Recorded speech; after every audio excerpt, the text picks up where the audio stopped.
And then we've got to decide which wheels to go for. And like shoes maketh the man, wheels maketh the car. I can't dim it down. Yeah, I'm way too fired up. I can't sim it down.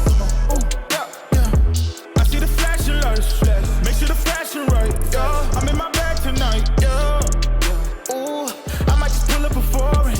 Watch out, the engine is roaring. Great to see you again. Very well, very well. I've seen shininess, shiny things everywhere. Yes. So, would you be so kind as to run me down Yep. what's happened since the last time I was here, doing my best at spraying your wonderful panels? Of course. So since then we've flat and polished the car, Yeah.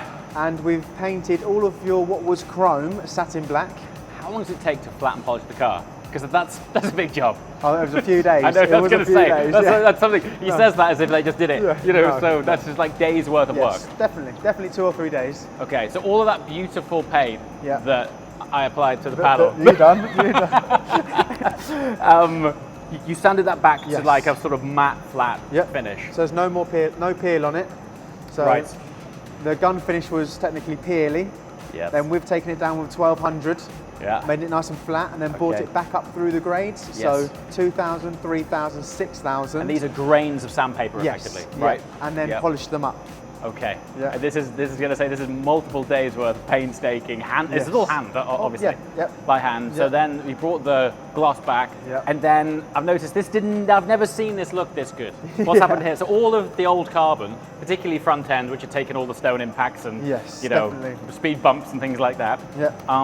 Why does this look so good now? So all the clear coat would have been taken off of this. Right. So here was prone for stone chips. So we sanded all of the stone chips out of the lacquer, all back to carbon, and then reapplied all the clear coat.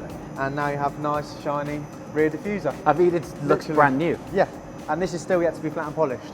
Is it? Yeah, so it'll be even flatter, more pop on it. shinier. When I first walked over to it, I thought you'd gone and ordered a new part. I was like, that's not cheap. No. These are your door chromes, which follow on from your wing side strakes into your door. Right. So they'll go up to your side strakes.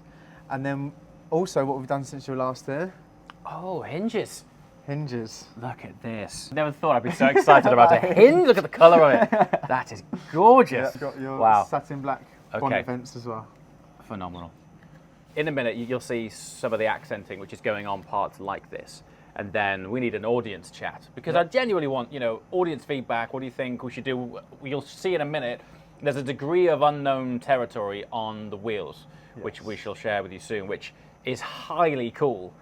But until we drive it out and be able to stand back from it, I need to see if it works. And then in the booth, we've got sexiness happening. Sexiness, yes. Sexiness. We're now doing the fine little details. We're doing the front faces of every grille slat in a satin gold or bronze. That means masking up to the radius of each side, and then dusting on colour, because you can't put it all on at once or in 2 or 3 coats, because you've got such a fine line here.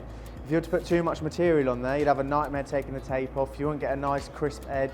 And then after that, trying to cover it with lacquer, you just wouldn't be able to cover the line. So we dust it on slowly but surely until we're fully covered, and then we can demask it and satin over the top. And then you should have a seamless, no edge, nice grille slat. If you remember, these were chrome originally. We had to strip all of that off, etch it, prime it, paint them black, and then prep them up. And then if you follow me over here, we've then fine lined them to put the satin gold or bronze stripe along the top, and then we'll mask all of that up, and then the same process as I explained with the grille slat, same process with the side stroke. Oh. Gold finger. So just thin it down a little bit. We use a little rubbing block to find the radius of the panel. There's your radius. So have a straight line. So now I can run a bit of tape along there, and I'll have a straight line. And then run a little bit of paper tape or masking tape next to it, because this won't stretch, but the plastic tape does. Any stretches in the plastic tape, you can run this alongside it, and then you can peel the plastic tape back, correct yourself, and come back. I'm pretty happy with that.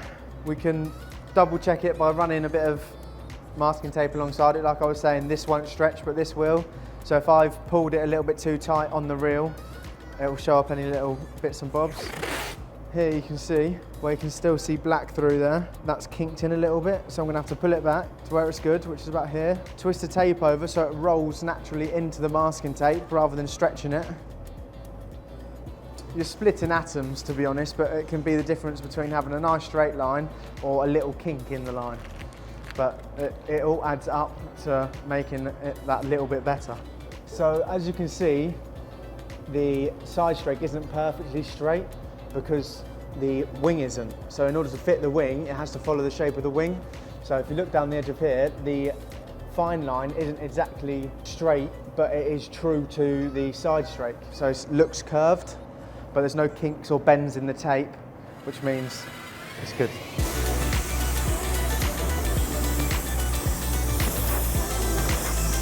You know what? This is the stuff though that I think it's contextually, it's like it really is like a full-on artisan process. It's so cool. Is this the time to ask you how you've been? How's things, mate? All right. It's not very talkative. I don't know what's going on. Yeah, I'm good, thank you, mate. How are you? There was that little chicane there, that was tricky. If you watched the episode where Steve deconstructed the car and he pulled out the first bolt and went, that's not factory. Wrong clip fix in there. So it's definitely had some work at some point. Oh yes, the bonnet's been off at some point. Sneaky Steve. Without a doubt. As part of that exploration of what was wrong with the car, because it turned out at some point in its life, unbeknown to all of us, it had been involved in somewhat of a nudge, which transpired in a cracked airbox. I think the car had been repainted at some point. Yeah, damaged front bumper. Damaged front bumper, Yeah. and the grille turned out to be glued together. The nuts have been bonded in. The nuts are like glued on. And all the meshes, the veins, Yes. are bonded in as well. Are you joking? So it's actually all fell to pieces. You are kidding me. So all of those are obviously supposed to be in there. They should just clip it. They should just clip in normally, but So they've been glued in. they've been glued in. It should come out as a unit with all these. But it's coming out in pieces. It's coming out in pieces. Well, a couple of these uprights are broken as well, I noticed. The story thickens. So when Steve took it apart, it literally fell apart, and all of these veins. So this is actually a brand new one. Normally, the grille comes as one unit, which then gets fitted in. Ours was not that. But as part of the theme of the car, we're going with a bronze accent leading edge on all of the front edges of the grille to tie in with all of the other accents, which we shall show shortly, and then we've got to decide which wheels to go for. And like shoes maketh the man, wheels maketh the car. So we've got two of the main characters involved in this project. We've got Steve, who took it apart and is going to rebuild it, and we've got Lewis, who sprayed it. So we thought it would be great to get them all involved in what I think is one of the most important aspects Definitely. of getting a car to look right. We've got 4 options on this car because we've got 4 wheels. We're going to run around and show you all of them. Let's start with the gold. I don't know, and just lots of comments here because it will sort of influence. And after this, we're going to sit back. My head shall hit the pillow tonight and I'll change my mind. Yes, of course. So, gold. What do we think? I think you've hit it on the head with what you just said, accents. You're right. You're absolutely I right. think a solid gold wheel is too much. Steve, what do you think about gold, mate? It too be black or black and gold accents. The hardware on the outside of the car, all of that used to be chrome. Yeah, satin finish, isn't black. it? Now this is where works become works, because there's some serious artisan craftsmanship happening here. Behold, this is what a diamond turned original DBS wheel might have looked like. And I say that because if you come in close, this isn't diamond turned. These are hand painted accents on the leading edge of an original DBS alloy. When we first saw this, I wasn't sure. Yes. I'd seen them in isolation without a tyre on. And without the Still green wasn't around. Sure, without Yeah. the green around. Now it's got a tyre on, it's on the card sitting next to this green. For me, the story of works is like craftsmanship, a coin toss between full send works and black with gold calipers. That looks cool. That's kind of where it started. So, you know, that's the thing. All of this is the theme. Would I kick myself for not doing it, you know? Yeah. The work involved, just by the way, the work involved in doing this is unbelievable. When I say hand painted, the entire wheel is masked off with specific lines. So every single rim has to be hand masked painstakingly to make sure all of the leading edges and just those sort of mild circumferences on each of the spoke have been lined up right. These blue lines here are the tape which forms the mask on the leading edge of each spoke. I mean, it's nuts. It's a really big job. For me, that wheel kind of signifies what Works is about. If you can dream it, these guys will do it for you. It's handcrafted, it's artisan. If we were to go all black, is do a gold brake caliper behind it, so it wouldn't be, you know, just black.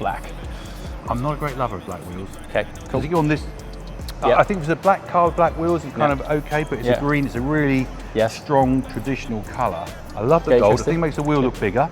Yes, it does. Makes the tyre look lower profile. Yeah. Okay. That against the green, I think, really stands out. And this is an interesting one. Yes. I mean, the kind of just the detail on it, I think is lovely.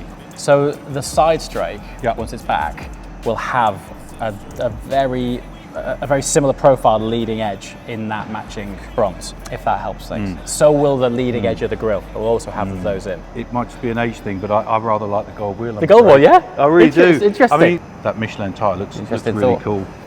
The black's not right. I think the gold accentuates it. I think that's too gold. Yeah, for me, and now it's next to that strake, it's done, I think.